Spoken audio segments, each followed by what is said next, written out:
Okay, colleagues, and hopefully we're live.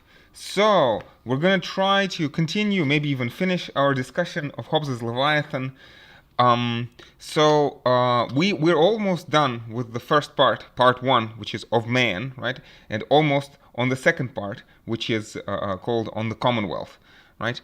Um, so give me a second. Yeah. So basically, this whole next section, I think we could skip right of this chapter 16, persons, authors, and things personated. I think we can probably safely skip that. If I could maybe just say a word, right? So Hobbes talks here about natural person and artificial natural persons and artificial persons, right? The reason why this is important is because society, the Commonwealth, and especially as it is represented by the sovereign,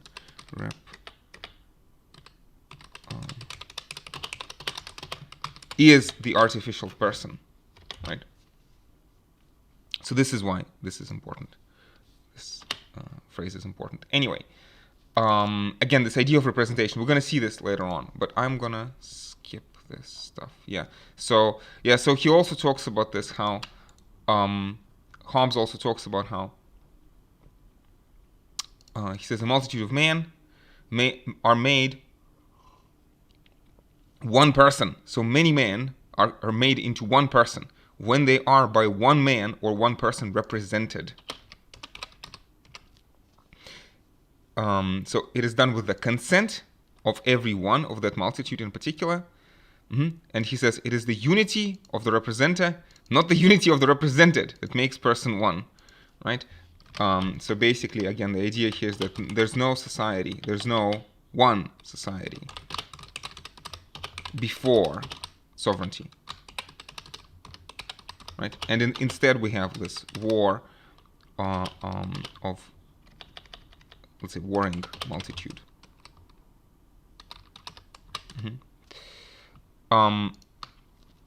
And so the representative bears the person, but one person. The unity cannot otherwise be understood in the multitude. Okay, something like that. And of course, because the representer represents the unity, they are supposed to be the authors of everything that sovereign does. So, of everything their representative says or does in their name, every man giving their common representative authority from himself in particular, and owing all the actions that the representative does, in case they give him authority without stint, otherwise they limit him in what and how far he shall represent them. None of them owes more than they gave commission to act. We'll talk about this more when we get to the contract. Okay, so this is less important, so I'm going to skip this. And so finally we get to part 2, Commonwealth. And so we're not going to be reading parts 3 and 4, which have to do with theology and biblical history and biblical criticism. So basically, yes. Yeah, so, okay. So the final end or design of men who naturally love liberty and dominion over others, in the introduction of that restraint upon themselves, in which we see them live in commonwealths, is the foresight of their own preservation. The purpose of commonwealths is their own self-preservation, right? And therefore of a more contented life. That is to say, of getting themselves out from that miserable condition of war, which is necessarily consequent, as has been shown in previous chapters, which is natural to the passions of man, where there is no visible power to keep them in awe. Again, this important word here. And tie them by the fear of punishment to the performance of covenants and the observation of those laws of nature set down in 14 and 15 chapters. So observation of the laws of nature. So again, notice the sovereign interprets and enforces the laws of nature.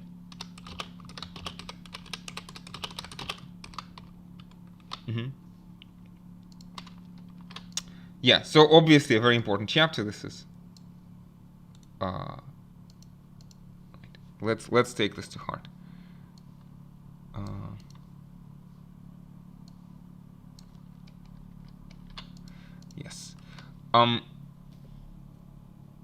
So there we have this. Well, it says for the laws, without the terror of some power, to cause them to cause them to be observed, are contrary to our natural passions that carry us to partiality, pride, revenge, and the like. And covenants without the sword are but words. Covenants without the sword are but words. Again, very important phrase. And of no strength to secure a man at all. Therefore, notwithstanding the laws of nature, which everyone has kept, when he has the will to keep them, and he can do so safely, there will be no power erected, no or not great enough for our security. Every man will and may lawfully rely on his own strength and art. Again, in the state of nature, you may lawfully rely. In the state of nature, you may lawfully rely on your own strength and art for the caution against other men.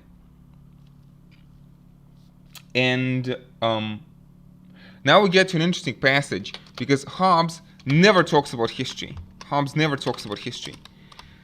But here he does. And people like Alan Ryan, for example, actually point to this passage, specifically when he tries to imagine how first contracts were established. So, in all places where men have lived by small families, remember, small families are natural. Families are natural, dependent upon natural lust, as Hobbes says, using the word lust in his own technical term.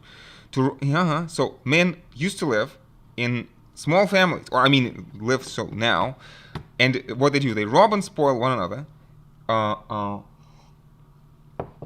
Again, reputed against the law of nature, that the greater spoils they gained, the greater was their honor. So you have this competition for honor. And men observed no other laws therein but the laws of honor, that is to abstain from cruelty, leaving men to their lives and instruments of husbandry. And the small families did then, so now do cities and kingdoms, but are but greater families for their own security, enlarge their dominions upon all pretenses of danger and fear of invasion and assistance that may be given to invader, and endeavor as much as they can to subdue, weaken their neighbors by open force, secret arts, for want of our caution, justly, and remembered throughout the ages with honor.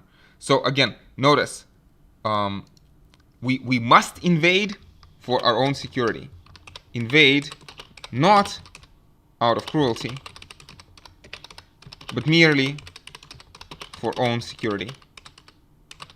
Right? So again, human beings are not evil, actually, for Hobbes. They simply do what they can in order to survive.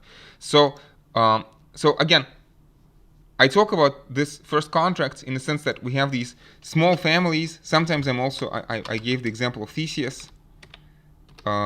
Theseus uniting Attica. Right? This is not Hobbes' example. This is my own example. Again, this notion that you have these lawless bands, tribes, whatever, right? And Theseus goes around, beats them up, and unites them into Attica. So, like, if you imagine these small families, which are natural, and they try to rob and spoil one another, maybe one family, then, a particular family grows strong enough to become a natural sovereign.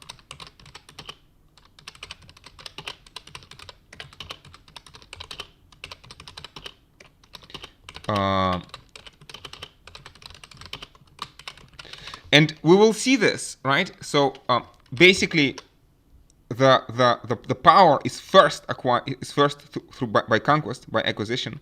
So first acquisition, but then later maybe some people will join voluntarily, which is sovereignty by institution.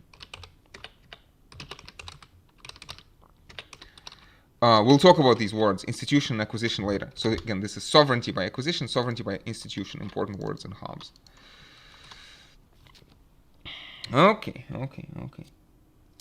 Yeah, so so he talks about multitude sufficient to confide in their security. This is kind of less interesting. Let me skip this.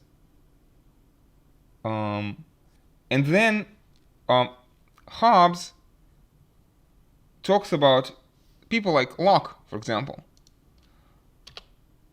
you know, this is Hobbes' challenge to Locke, okay? Hobbes' challenge to Locke. In what sense? If people could know and observe the laws of nature in the state of nature, why would we need society at all? Why need society at all? Right? So Hobbes says, if we could suppose a great multitude of men to consent in the observation of justice and other laws of nature without a common power to keep them all in awe, which is what Locke seems to suggest, we might as well suppose all mankind to do the same. And there would be, nor need be, any civil government or commonwealth at all, because there would be peace without subjugation. Sorry, peace without subjection. Peace without subjection. Right? And basically, Hobbes is saying, look, but we don't have peace without subjection. Therefore, we need a government. Therefore, Locke is wrong.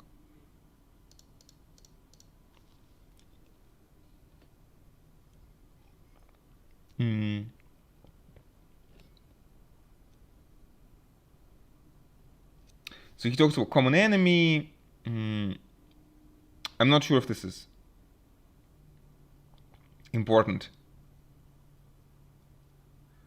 But again, this is also like how could first contracts have come about? Again, first contracts, as you know, people are forced by circumstances. First contracts. People forced by circumstances to unite, right?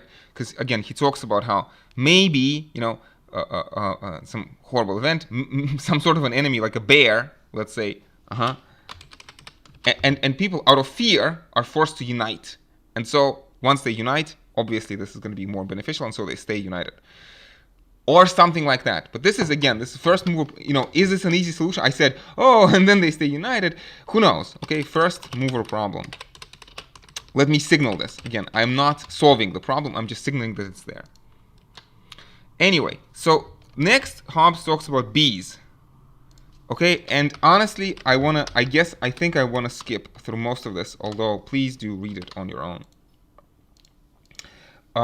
So basically, and again, this is Hobbes' polemic against Aristotle.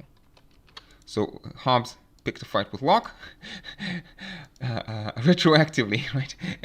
Anticipated Locke in this passage. Here he fights against Aristotle. And basically the idea is that human society is not by nature.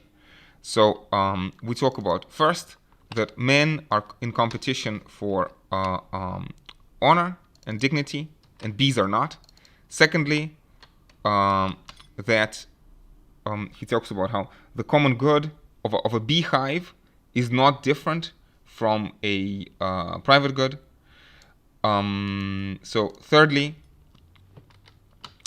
he talks about that these creatures, that bees, let's say, have don't have use of reason, nor they see any fault in the administration of business.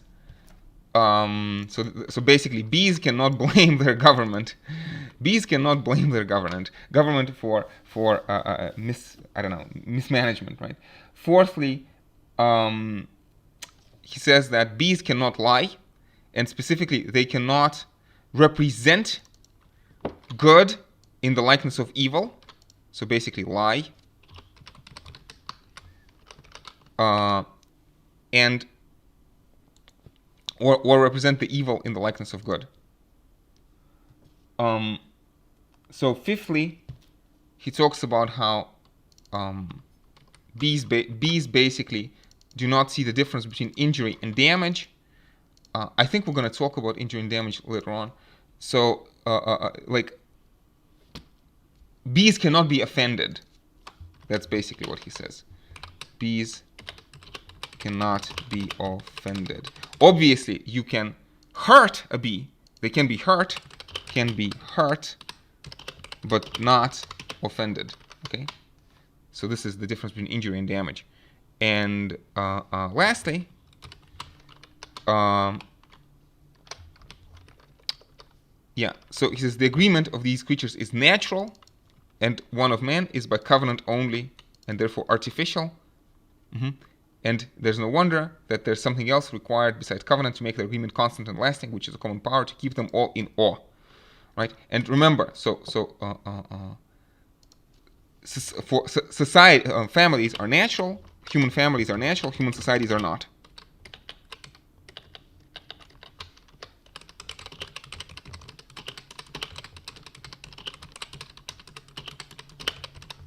Yes.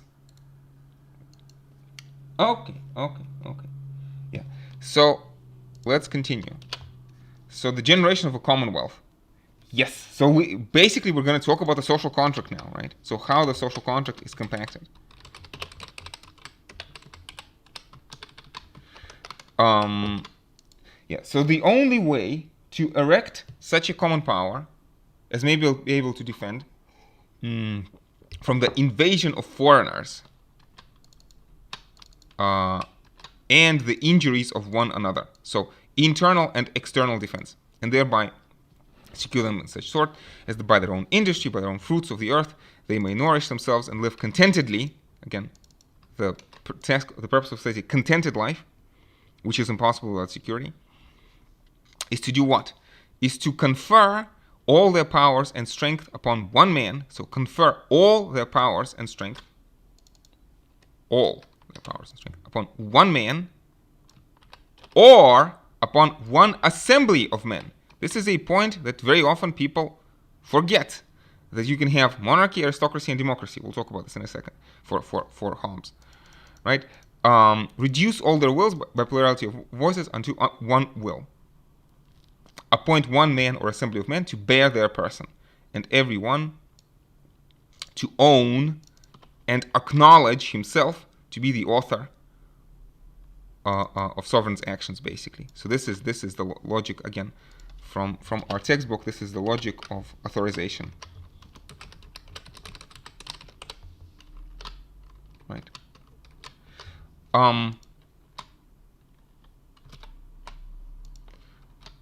Yes. Yeah, so submit every will to one will. This is more than consent and concord. This is real unity in the same person, right? And so we get this, very important, right? This is the formulation of the social contract for Hobbes, right? I authorize and give up. Notice, there's no reservation here. I give up my right of governing myself to this man or to this assembly of men on the condition that you give up your right to him and authorize all his actions in like manner. So the contract is between people, not between people and the sovereign. This is an unconditional contract, unconditional with respect to the sovereign.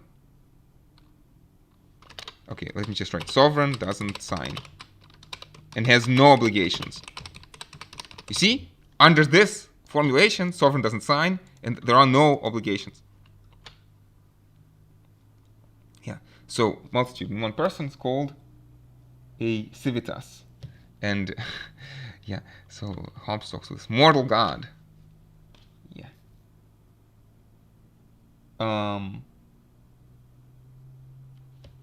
not sure if this is so important, but let's continue, right? So and this consists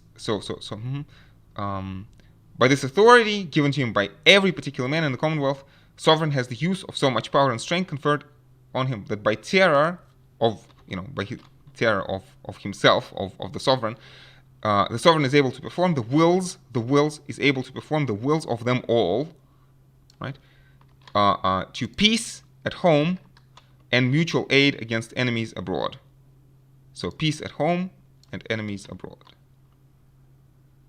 I'm not sure what I pressed.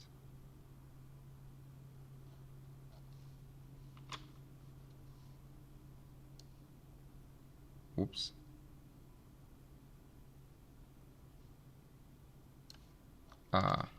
Okay. Sorry about that.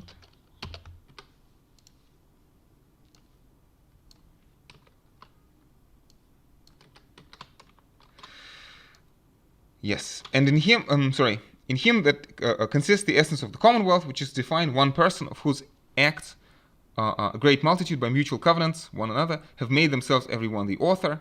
So have made themselves every one the author. So this is again logic of authorization, so that he may use the strength and means of them all, as he shall think expedient, for the peace and common defense.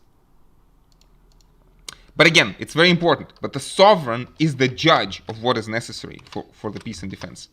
So the purpose of sovereignty is peace, but the sovereign decides what is necessary for peace. So again, is the sovereign accountable? Accountable? Yes and no. Technically, well, it's like, how should I put this? Practically, no. Because the sovereign decides.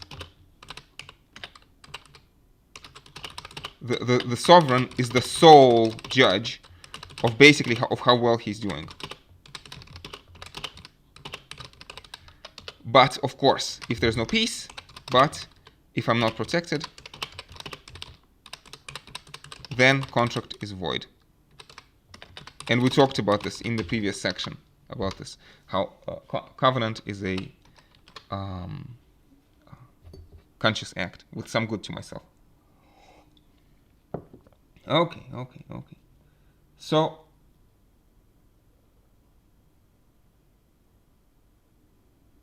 yeah, so next, Hobbes,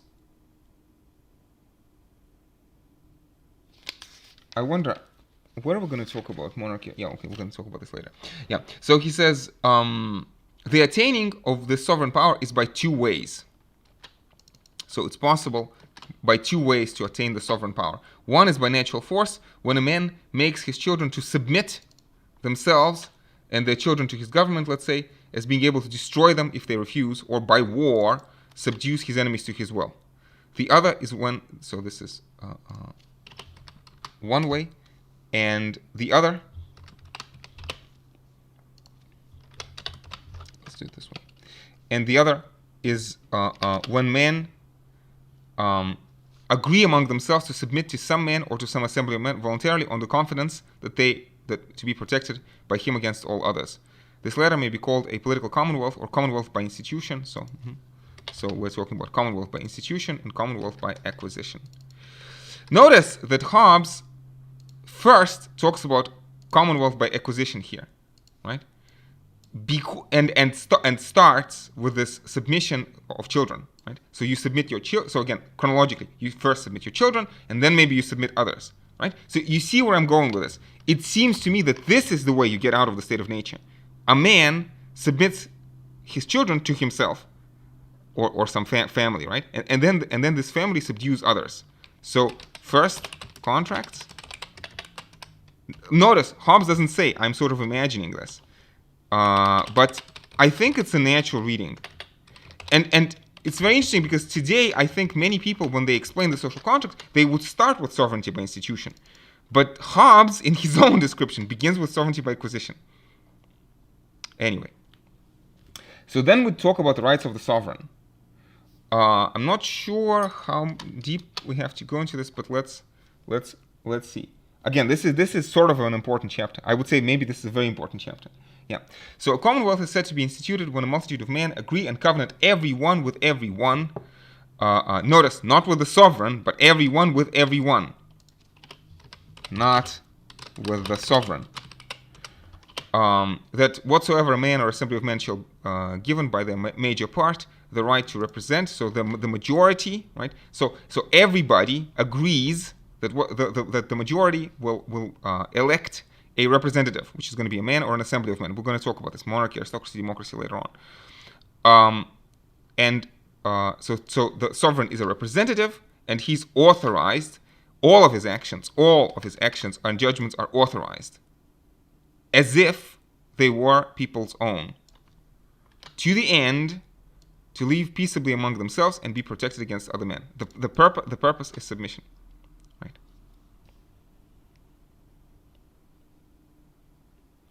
Yeah. So okay, let's. Number one, subjects cannot change the form of the government. That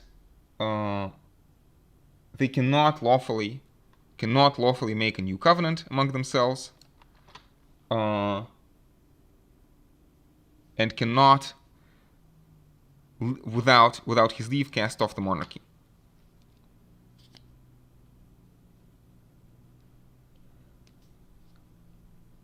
Yes. So this is kind of. Anyway, let's read on. For they are bound, every man to every man, to own and be reputed author of all that that the sovereign shall do. So again, so the covenant entails that whatever the sovereign does, they have already authorized. And so that any man dissenting all the rest should break the covenant made to that man, which is injustice.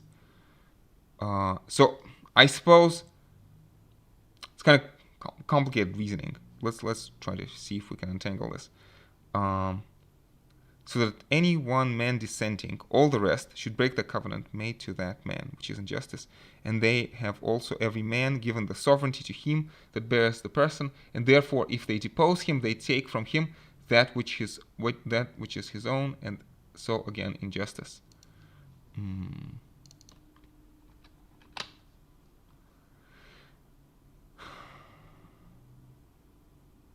Because we're bound by the covenant. For they are bound every man to every man to own and be reputed author of all that already he that already is the sovereign shall do and judge fit to be done, so that any one man dissenting all the rest should break the covenant. Yeah, unfortunately I'm not sure I understand this phrase. Okay.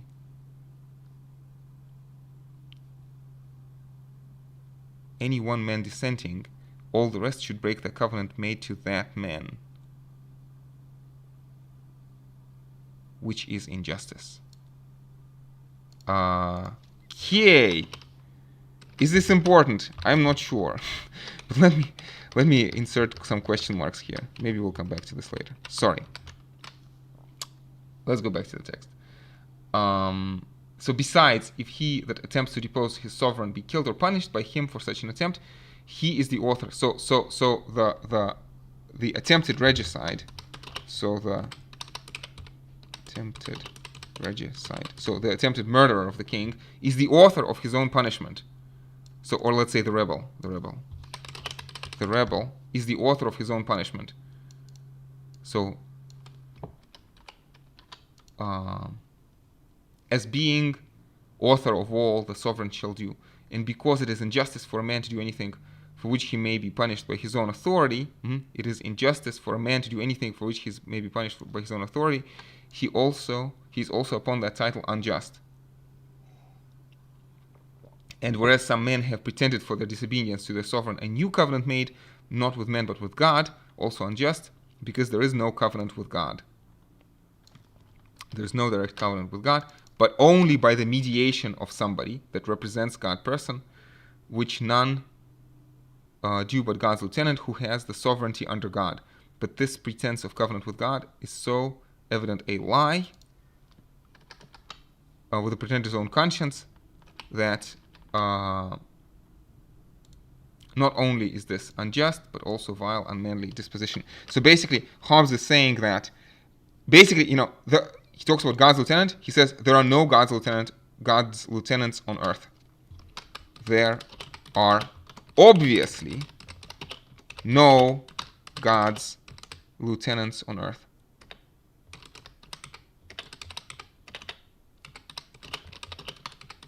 And I think he has some kind of empirical evidence in mind. The sort of, if there was a God's lieutenant, this person would have, I don't know, obvious magical power, would have a golden halo over his or her head or whatever, right? So it would be obvious to everyone who this person is. Let's say a divine sign.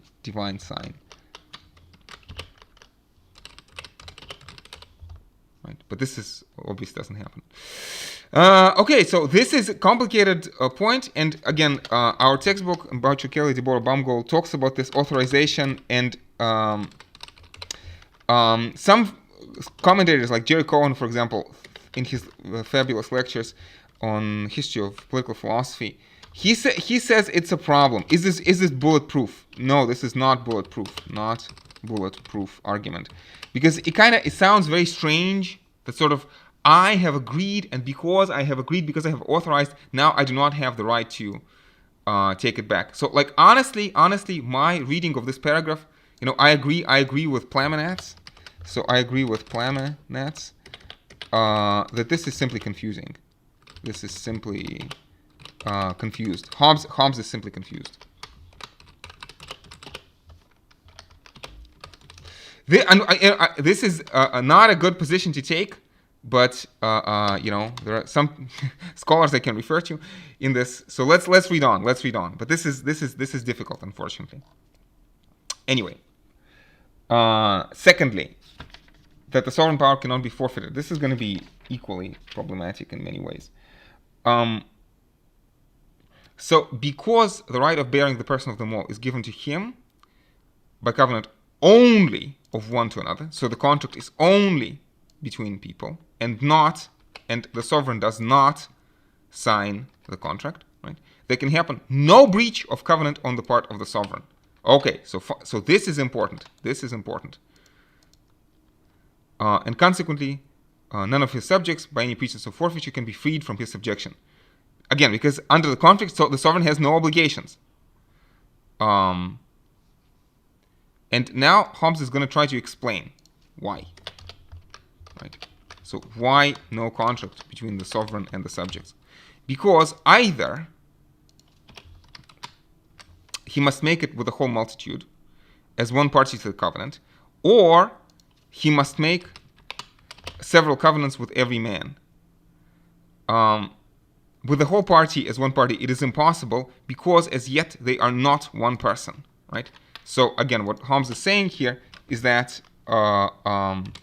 people are not one society, but a warring multitude before the contract. Okay. Okay. So this is this A point, right? And B, and if he makes several covenants as there be men, these covenants after he has sovereignty are void. And honestly, I'm not sure what the logic is here, but he says, because whatsoever act can be pretended by any one of them for the breach thereof is the act both of himself and of all the rest, because done in person and by the right of every one of them in particular. Honestly, I am not sure. Again, this has to do with authorization. And again, I feel that this is confused. Okay, I've been reading this passage for many years now, and I'm not sure I can honestly defend Hobbes on this. We're gonna see some other strong defense, right? Coming from Hobbes of his position, but this is not one of them. Besides, if any one or more of them pretend the breach of covenant made by the sovereign, yeah. So I think. So point A is important. Point A, I agree completely. I agree. I think Hobbes' logic is solid. Point B, I think, is confused. But this next point, I think this is the strongest bit. This is what I say when we discuss this, right? Because who will be the judge? No judge. There's no judge to decide the controversy between the sovereign and the subjects. And this is super important. This to me is the real reason. This is the real reason. Not authorization, but this. And this is basically Plamanat's position. Position of John Plamanat's, I think his name. Because who is the judge? Who is the judge? Because if people are the judge, then we go back to the state of nature. Return to the sword again. And every man has a right to protect you. So basically, war of all against all. Or, basically, if the sovereign is the judge, well, okay, then the sovereign judge is always in his own case.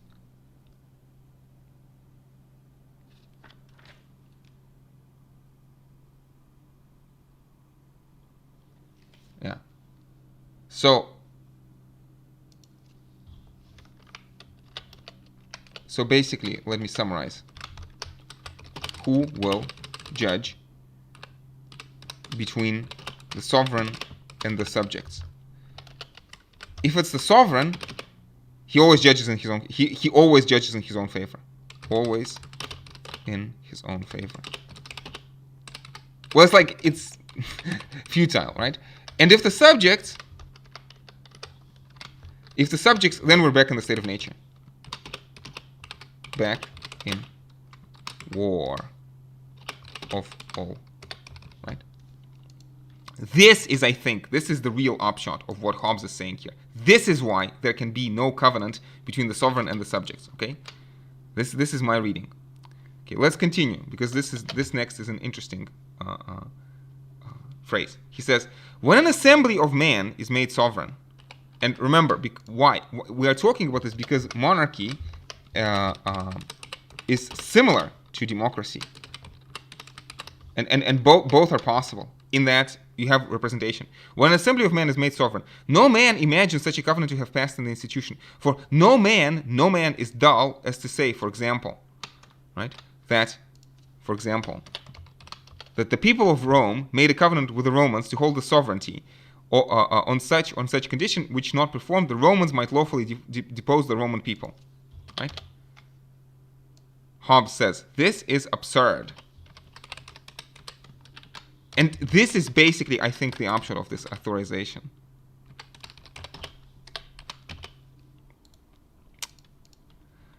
Well, I mean, I think honestly it works for democracy, but why does it work for monarchy? So I agree with Hobbes when we talk about democracy, but on the issue of monarchy, it's not clear. It's not clear. I think again, Hobbes is playing fast and loose. Okay. It's this, you know. Maybe we'll have a different reading, but these are difficult passages. And again, he says, Hobbes says, the reason is alike in a monarchy, as it is in a popular government. Okay. So we continue these rights of the sovereign, and there's going to be some like 12 rights, I think.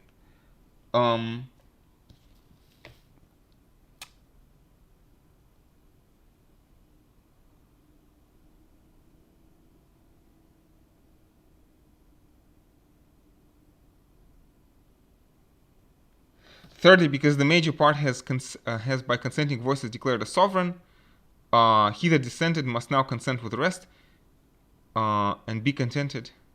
Yeah. If he voluntarily entered into a congregation, he is sufficiently declared upon his will, and therefore tacitly covenanted to stand with the major part. Well, yeah, honestly, again, I'm not a fan of this kind of logic. Let's continue. So, fourthly, yeah, he talks about how the sovereign cannot injure his subjects. The sovereign cannot injure his subjects because basically, he says the sovereign may commit iniquity but not injustice. So basically, what he's saying is that because I have authorized the sovereign, let's start from myself, right? So I can damage myself, I can hurt myself, but not offend. In the sense that I cannot commit crime against myself, right? So likewise, because I authorize the sovereign can hurt me, but not offend me. In a sense of, again, criminal offense. So this means basically that the sovereign is by definition always just, unless the contract is void, which is important. Yeah. So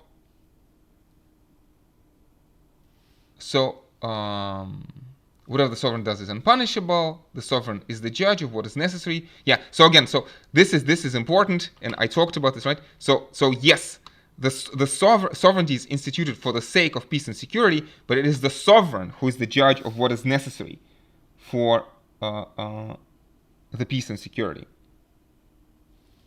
And specifically, Hobbes says,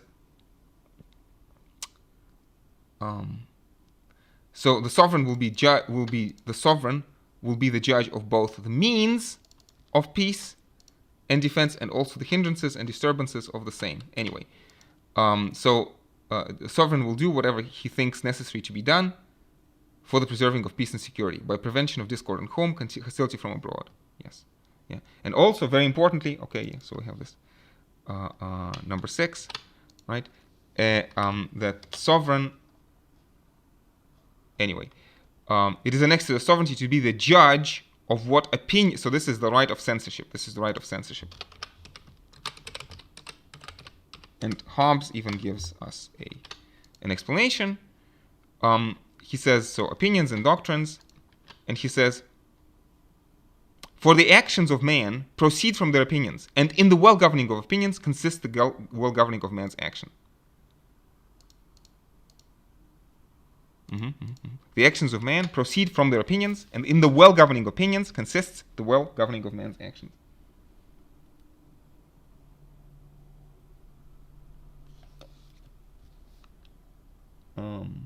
Yeah.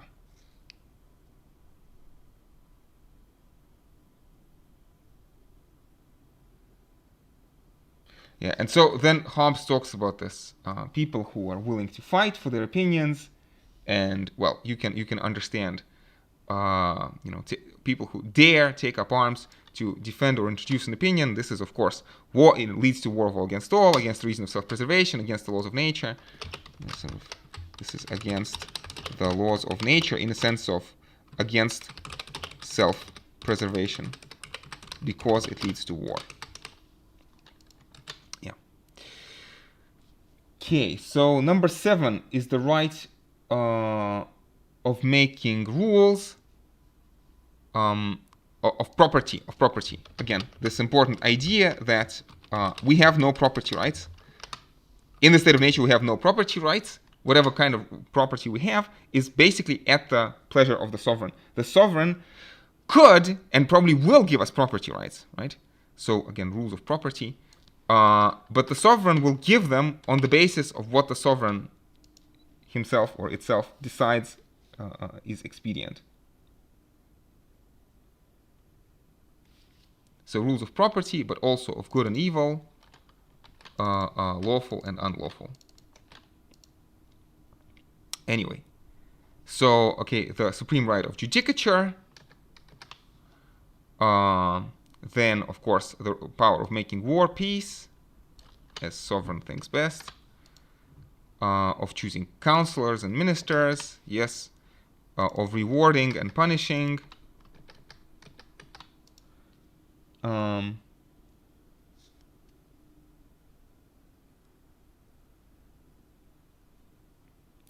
lastly, number 12, yeah, so he talks about this laws of honor and public rate. We had this discussion with Lev yesterday, an interesting discussion that maybe the desire for glory can be used for pro-social purposes. So the sovereign will channel the desire for glory in a pro-social way.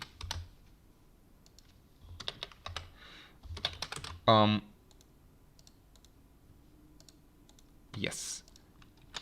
So again, so we have these laws of honor, public rate,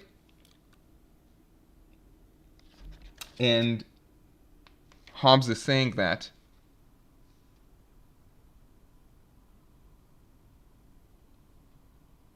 he talks about stars and the sun, no? Judicature of controversies.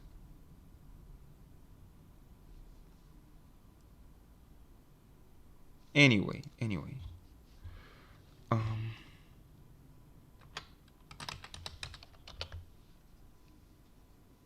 Yeah.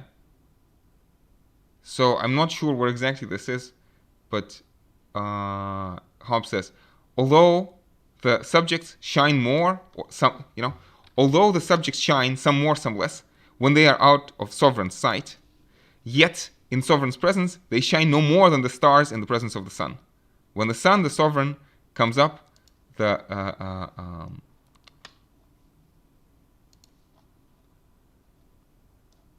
oh yeah, this is slightly later, but in a broadly similar passage. Yeah, okay. So the rights are indivisible, which is important for Hobbes, and by no grant can pass away. The power and honor of the subjects vanishes in the presence of the sovereign power. Yes, so I'm gonna skip this. So again, the rights are indivisible because if we divide them, then we're back in the civil war. There must be a final power. I hope this logic is screamingly clear and obvious. If it's not, talk to me during the seminar. Okay. So the next chapter, and this is going to be important because we're going to talk about monarchy, aristocracy, and democracy. Oh no! Sorry. Before we proceed, there's a super important passage here, right? But a man may here object. So this is basically going to be the strength of the sovereign, the vigor of the subjects, right? Why should I obey? You know, isn't the sovereign going to be simply a tyrant?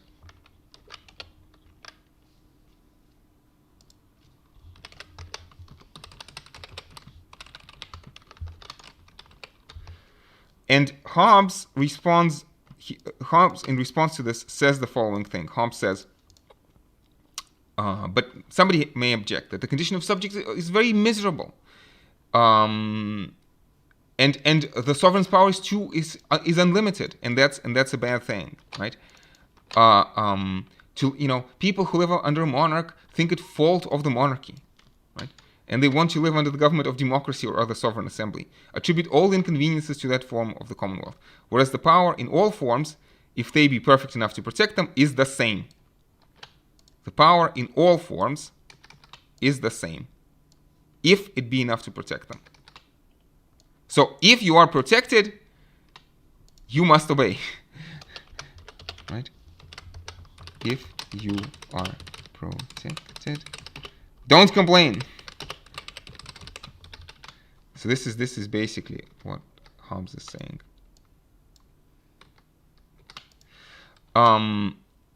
Yeah, and Hobbes says, look, life is full of incommodities of one way or another.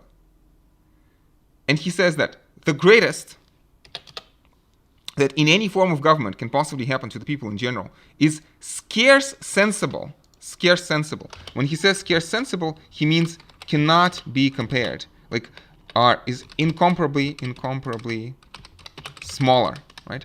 So the greatest evil, or the greatest incommodity, if you want, the greatest incommodity that in any form of the government can possibly happen to people in general, in any form of the government, is incomparably smaller in terms of miseries and horrible calamities that accompany a civil war,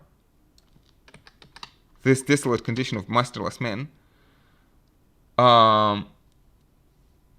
Yeah. So basically, again, what Hobbes is saying is that again, it's like. So in this sentence, basically, Hobbes is saying that any government is better than anarchy. Okay. This is the option of this passage, this scarce sensible passage. And he said, and then he continues. But don't forget that the greatest pressure of sovereign governors proceeds not from any delight or profit they can expect in damaging or weakening their subjects, in whose vigor consists their own strength and glory. The strength and glory of the sovereign consists in the vigor of the subjects. But remember, the biggest threat that the sovereigns have is their own defense, that is necessary for the governors, for the sovereigns to draw from people in times of peace that they may have on any emergent occasion or sudden need to resist, take advantage on their enemies. So the vigor of the sovereign consists in the strength. The strength and glory of the sovereign consists in the vigor of the subjects, and especially, sovereign's power to resist against external enemies.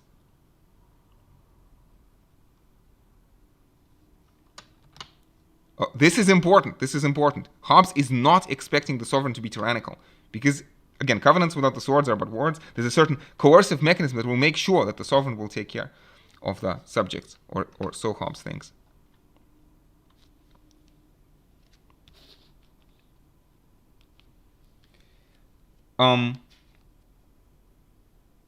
Yeah. So then Hobbes talks about the three forms of the government: monarchy, democracy, and aristocracy. And as Alan Ryan puts it, and I tend to agree with him, is that Hobbes doesn't really have a geometric proof that monarchy is better, but he has slight preference for monarchy. But all three forms of government are possible. And again, so basically, monarchy is clear. Aristocracy is an assembly. Democracy is an assembly into which every man has a right to enter. This is democracy. And when you talk about aristocracy, this is an assembly into which only some people have the right to enter. So this is the basic difference between the two. And it's important that in a democracy, there's still one sovereign.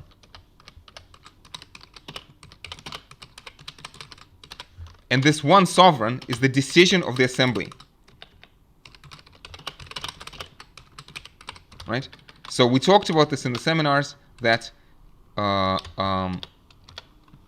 democracy is not anarchy for Hobbes, because a citizen in a democracy submits unconditionally to the decision of the assembly. Assembly is sovereign and can be, if you want, as tyrannical, quote unquote, as the sovereign, right? So then Hobbes talks about how tyranny and oligarchy are not separate names; they are simply names of your forms of government misliked. Now, I would add here is that basically, if the sovereign protects, don't call him. He's not a tyrant. He's not a tyrant. He's not a tyrant, but a good sovereign. But if the sovereign doesn't protect,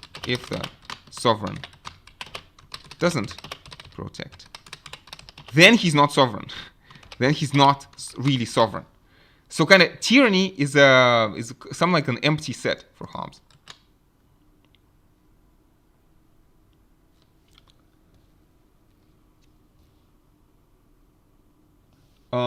So Hobbes also talks about representation.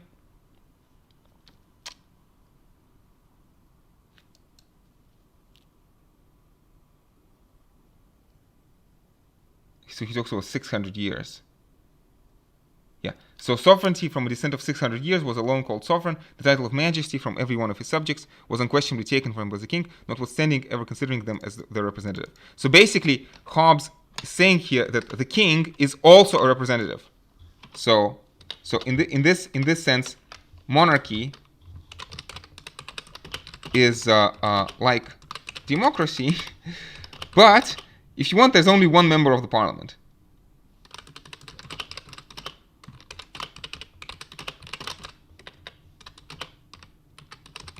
So, but in the same fashion, monarch is a representative of the people. Hereditary representative for life, and the dynasty will continue and exist with the consent of the governed. This is what Hobbes is saying here. Okay.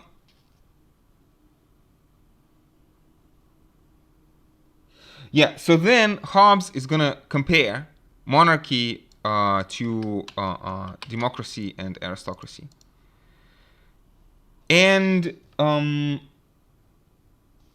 so he's going to talk. So again, so we have first this idea that the private interest is united with the public interest, which is good.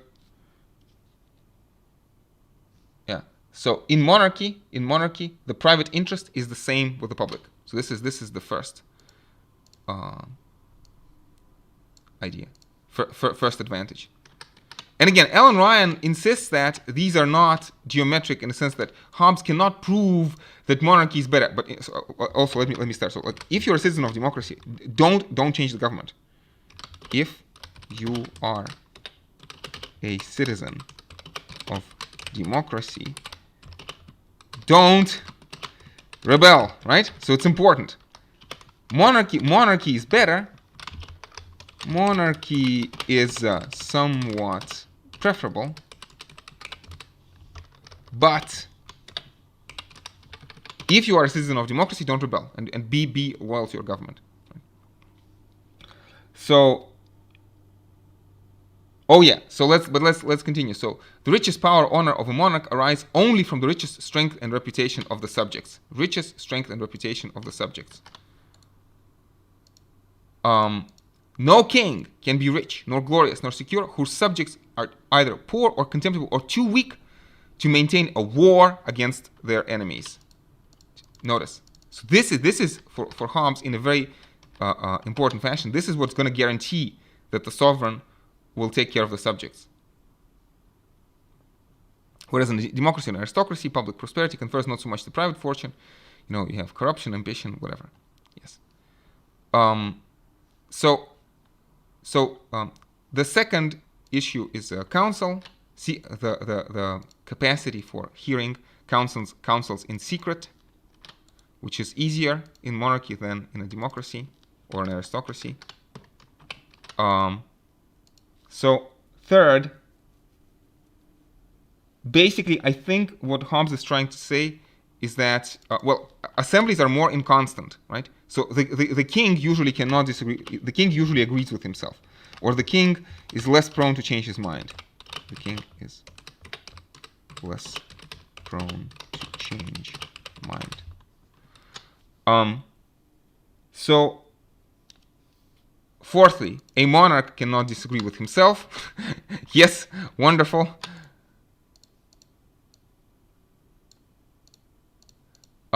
Fifthly,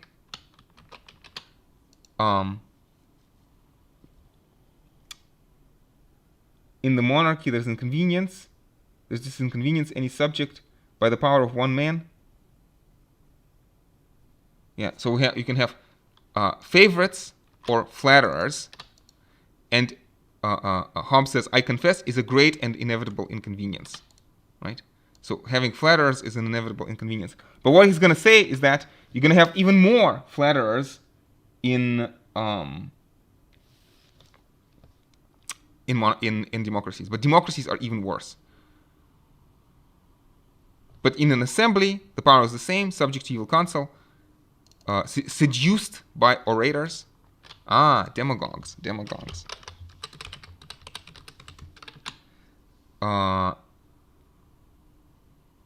Covetousness, ambition.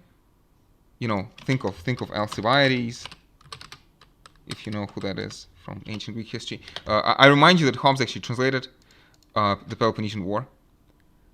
He says the favorites of monarchs are few. The favorites of monarchs are few, but the favorites in democracies are many, right?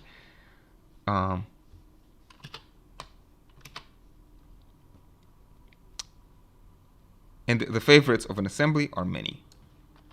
That's the basic notion.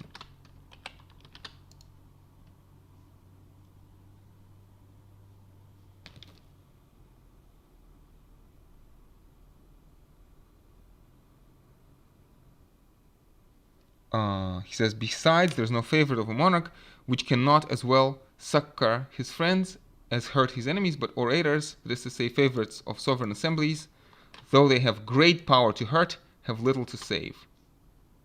Well, for to accuse requires less eloquence than to excuse. Interesting. Think of demagogues, hate mongering, public enemies, rhetoric of public enemies, hate mongering, finger pointing, scapegoating. I'm not sure. I'm not sure if Hobbes is fair, but this is his point. And again, and democracy has been accused of these crimes for forever.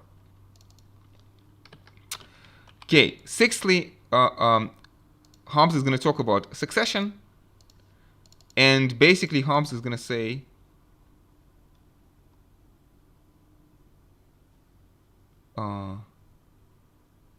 so sovereignty may descend upon an infant.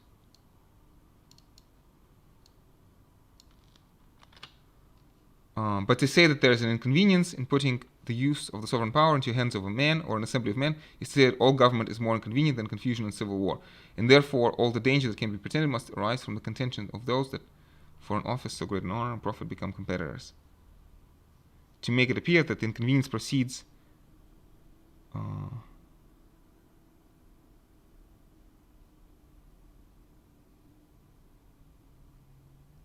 yeah. So if it happens, it to be attributed not to monarchy, but to the ambition and injustice of the subjects. So basically, Hobbes is saying, look, succession is not an issue, because if there's an issue with succession, it's not the monarchy's fault, it's the fault of the subjects. Okay.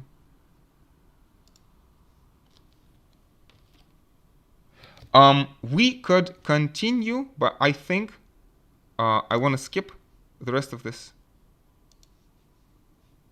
chapter. And in fact, yeah, because he talks about succession. And in the next chapter, Hobbes is going to talk about sovereignty by acquisition, Commonwealth by acquisition. So we talked about Commonwealth by institution. Now we're going to talk about Commonwealth by acquisition. And the idea is simple, that basically the rights of the sovereign are going to be the same in both. That it doesn't matter whether the sovereignty is by institution or by acquisition, the rights are the same.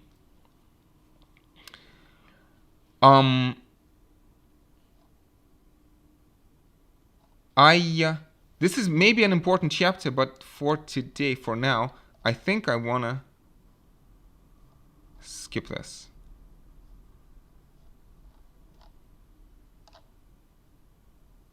Sovereign power, no, Commonwealth ought to be absolute. So, let me mark this with a different color.